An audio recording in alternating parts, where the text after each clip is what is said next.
الحمدللہ رب العالمین والصلاة والسلام علی سید الانبیاء والمرسلین وعلی آلہ واصحابہ اجمعین۔ میں مولوی صدیق اکبر، یوٹیوب چینل اسرا ٹی وی سے۔ نمبر 5، نظامت دکن بار دوم۔ یہی وہ پرآشوب دور ہے جس کی انتہا شاہ جہان کی معزولی اور جنگ برادران پر ہوتی ہے۔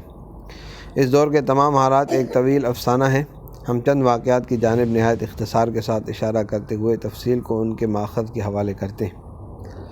الف دارا شکوہ کی خوشامد پسند، مغرور اور برخود غلط طبیعت نے خود شاہ جہان کو اس فیصلے پر مجبور کر دیا تھا کہ بابداں نیک و بد بنکال است۔ چونکہ عالمگیر اوصاف حمیدہ میں تمام بھائیوں پر فوقیت لیے ہوئے تھا، لہذا دارا کی رقابت، حسد اور بغض کا بھی سب سے زیادہ شکار تھا، مگر دوسرے بھائی بھی اس کے ایذا اور شرانگیزی سے محفوظ نہ تھے۔ اپنی اپنی استعداد، قابلیت اور علو ہمت اور بلند حوصلگی کے بموجب ہر ایک نے دارا کے اس سفرۂ عام سے حصہ پایا تھا، چنانچہ ہر ایک بھائی اس سے نالا اور خائف تھا۔ مہم قندھار سے فراغت کے بعد جب عالمگیر کو دکن پہنچنے کا حکم ہوا تو اگرچہ دارا کی کوشش یہ تھی کہ قندھار سے واپسی پر شہزادہ شجاع اور اورنگزیب کی ملاقات نہ ہو، چنانچہ ہر ایک کے کوچ کے پروگرام مرتب کرا کر اس کی پابندی کے متعلق شاہی فرمان پہنچ چکے تھے، لیکن پھر بھی یہ دونوں بھائی آگے پیچھے سفر کرتے ہوئے خاص اکبر آباد میں آ کر مل گئے۔ 3 روز تک دونوں بھائیوں میں مخلصانہ ملاقاتیں ہوتی رہیں۔ ہر ایک کے خیال میں دارا ملحد تھا، دشمن مذہب اور ہر ایک بھائی کا بدخواہ۔ نظریے کا یہ اتحاد ایک معاہدے کا محرک ہو گیا۔ اس کے بعد دکن جاتے ہوئے راستے میں عالمگیر کی شہزادہ مراد سے ملاقات ہوئی، وہی محرک یہاں بھی موجود تھا۔ چنانچہ تینوں بھائیوں کے درمیان طے ہو گیا کہ ہر ایک کو اپنی قوت محفوظ رکھنی چاہیے اور شاہ جہان کے لیے جب امر ناگزیر آئے تو متحدہ طور پر اس دشمن دین ملت کا مقابلہ کرنا چاہیے، اور اگر دارا کسی ایک بھائی کی طرف اقدام کرے تو دوسرے بھائیوں کو اس کی امداد کرنی چاہیے۔ 10 سال بعد 15 ربیع الاول 1063 ہجری کو عالمگیر دوبارہ برہان پور صوبہ دکن میں داخل ہو رہا ہے۔ اس 10 سال میں خاں دوراں، راجہ جے سنگھ، اسلام خاں، شاہ نواز خاں، مراد بخش اور شائستہ خاں غرض 6 صوبے دار یکے بعد دیگرے ہر کے آمد عمارت نو ساخت کے بموجب نئے انتظامات کر چکے ہیں، مگر ان کا نتیجہ ترقی کے بجائے تنزل تھا، اور آئے دن کے نئے انتظامات نے جن میں صوبے داروں کی بد مزاجیوں یا اغراض پرستیوں کو بھی دخل تھا۔ ایک طرف تو وہاں کے افسروں کو بادشاہ کی خفگی سے مامون اور خود غرض کر دیا تھا، اور دوسری طرف رعایا تباہ، زراعت برباد، ملکی انتظام تقریباً مردہ۔ انتہا یہ کہ وہی صوبہ جس کی آمدنی 3 کروڑ 62 لاکھ تھی، 10,062 ہجری میں صرف 1 کروڑ رہ گئی۔ پہلے پڑھ چکے ہو کہ بلخ و بدخشاں کی مہم کے بعد 10 لاکھ کا مطالبہ خزانہ شاہی پر باقی رہ گیا تھا۔ قندھار کی دونوں مہموں کے بعد وہ مطالبہ 17 لاکھ تک پہنچ گیا۔ اب یہ صوبہ عالمگیر کے حوالے کیا گیا جو خود برباد تھا۔ عالمگیر کی بار بار کی درخواستوں پر جاگیریں بھی دی گئی، مگر چونکہ شاہی دفتر پر دارا کا تسلط تھا، لہذا ان جاگیروں کی آمدنی 2 چند قرار دے کر خود شاہی خزانے کا مطالبہ ان پر اتنا رکھ دیا گیا جتنی ان کی اصل آمدنی ہو سکتی تھی۔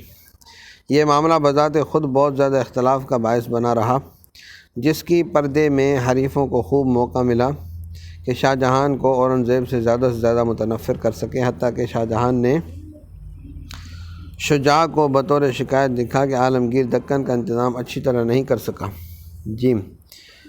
دستور یہ تھا کہ ماتحت حکام کی ترقی یا آس پاس کی ریاستوں سے تعلقات کے متعلق گورنر گویا خود مختار ہوتا تھا۔ ملازموں کا تقرر اپنے اعتماد کے بموجب صوبہ زار خود کرتا تھا، البتہ رسمی طور پر منظوری بادشاہ سے حاصل کر لی جاتی تھی۔ کسی صوبے دار کی سفارش کو رد کرنا گویا اس پر بد اعتمادی کا اظہار تھا۔ رکات عالمگیر کے مطالعے سے معلوم ہوتا ہے کہ عالمگیر اس بد اعتمادی کے تیر کا بار بار نشانہ بنایا گیا۔ قلعہ اسیر شہزادہ مراد بخش پسر دارا شکوہ کے حوالے تھا۔ دستور کے بموجب اس قلعے کا دار و ہاں مقرر تھا، لیکن اس مرتبہ جب نظامت دکن کے سلسلے میں حسب دستور یہ قلعہ عالمگیر کے حوالے ہوا اور عالمگیر نے اپنے اعتماد کا قلعہ دار و ہاں مقرر کرنا چاہا تو اس کی سفارش کو رد کر دیا گیا۔ عالمگیر جن پر درد الفاظ میں اس کا شکوہ اپنی بہن جہاں آرا سے کرتا ہے، ان سے عالمگیر کے تاثر کا اندازہ ہو سکتا ہے۔ آخری فقرہ یہ ہے کہ زہے خسارت و ندامت و کم طالعین مرید کے باوجود کے بست سال صرف خدمت و بندگی نمودہ، در طریق عقیدت بجاں و مال مذائقہ نہ کردہ، ہنوز برادر زادہ بے مال ہم شایاں اعتماد نیست، و قبلہ و ولی نعمت اورا چنی تصور میں فرمایند دار۔ اس زمانے کا گورنر خود مختار نواب ہوتا تھا۔ ملکی ضرورتوں کے ساتھ فوجی محکمات کا انصرام بھی اسی سے متعلق ہوتا اور وہی فوج کا کمانڈر ان چیف ہوتا تھا۔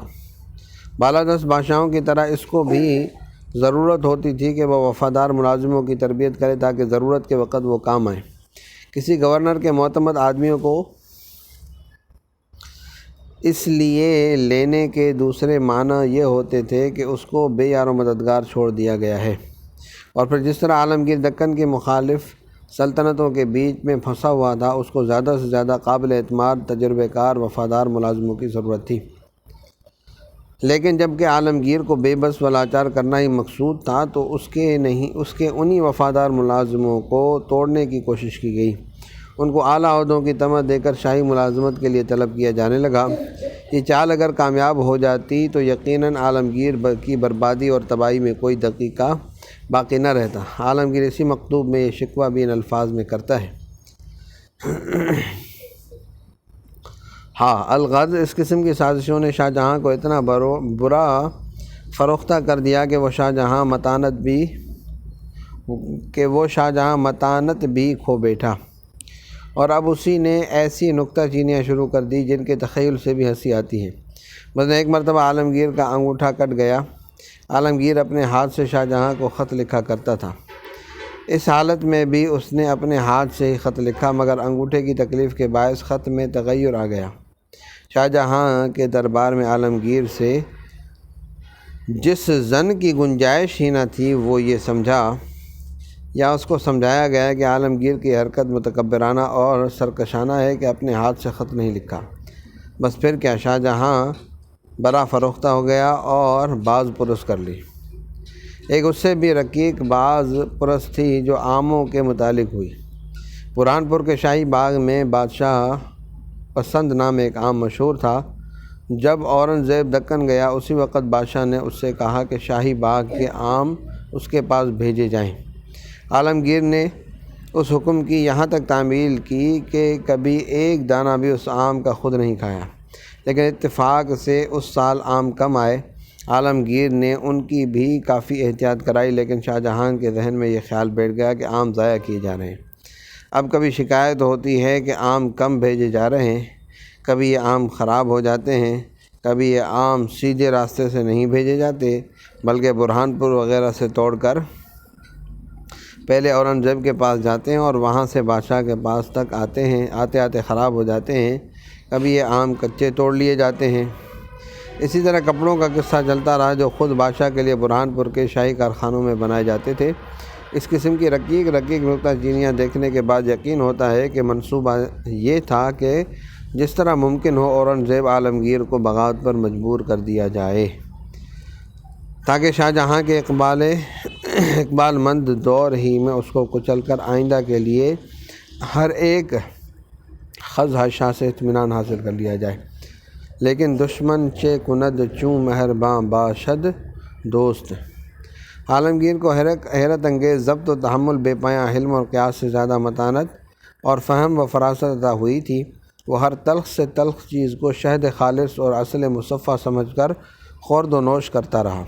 اور غالباً ایسے خوش نصیب کے لیے جس کو 50 سال تک پورے ہندوستان کی حکومت عدل و انصاف کے ساتھ کرنی تھی، ابتدا میں یہ امتحانات لازمی تھے۔